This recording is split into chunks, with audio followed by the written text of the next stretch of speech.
হরে কৃষ্ণ সবাইকে। আজকে আমরা বাড়িতেই মজারেলা চিজ তৈরি করব। অনেক তো আমরা বাইরের চিজগুলোও ট্রাই করলাম, কেননা আমরা বাড়িতে বানানো ট্রাই করছি।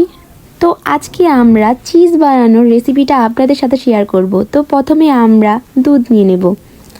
তো এমনভাবে জাল দিতে হবে আমাদের, যাতে আমাদের হাত ভেজানো যায়, গরম যাতে না হয়। তো আমরা একটা পাত্রের মধ্যে জল আর ভিনেগার একসাথে মিশিয়ে নেব। তারপর আমরা দুধটার মধ্যে ঢেলে দেব। তো আমরা 10 সেকেন্ডের মতো এটা রান্না করে নেব আর দেখব স্ট্রাকচারটা কেমন হয়েছে। তো তারপর একটা পাত্রের মধ্যে ঠান্ডা জল নিয়ে আমাদের চিজটা ওইখানে রাখবো, কিছুক্ষণ ধুয়ে নেব। এরপর আমরা ভালোভাবে চাপ দিয়ে এটার মধ্যে থাকা অবশিষ্ট জলগুলো আমরা শুকিয়ে নেব। তারপর একটি শুকনো পাত্রের মধ্যে আমরা রাখবো। তারপর আমাদের যে অবশিষ্ট জলটা ছিল চিজের, সেটার মধ্যে আমরা নুন দিয়ে দেব। তারপর আমাদের চিজটা আসলে এটার মধ্যে কিছুক্ষণ ডুবিয়ে রাখবো আর কিছুক্ষণ নাড়াবো, যাতে এটা প্রপারলি লবণটা ঢোকে। তো 2 মিনিটের মতো আমরা লবণ জলে ভিজিয়ে রাখবো।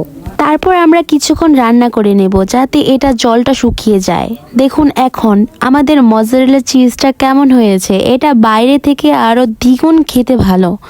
এটা মাস্ট আপনারা একবার হলেও ট্রাই করবেন। ট্রাই করার পরে আপনারা বারবার ট্রাই করতে বাধ্য হবেন। তো আমরা 1 ঘন্টার জন্য ফ্রিজে রেখে দিয়েছিলাম। তারপর আমাদের মজারেলা চিজ তৈরি হয়ে গিয়েছে। তো ধন্যবাদ সবাইকে, আর পাশে থাকবেন আমাদের মনোহর রন্ধনশালায়। আবার দেখা হবে নতুন আরেকটি রেসিপি নিয়ে।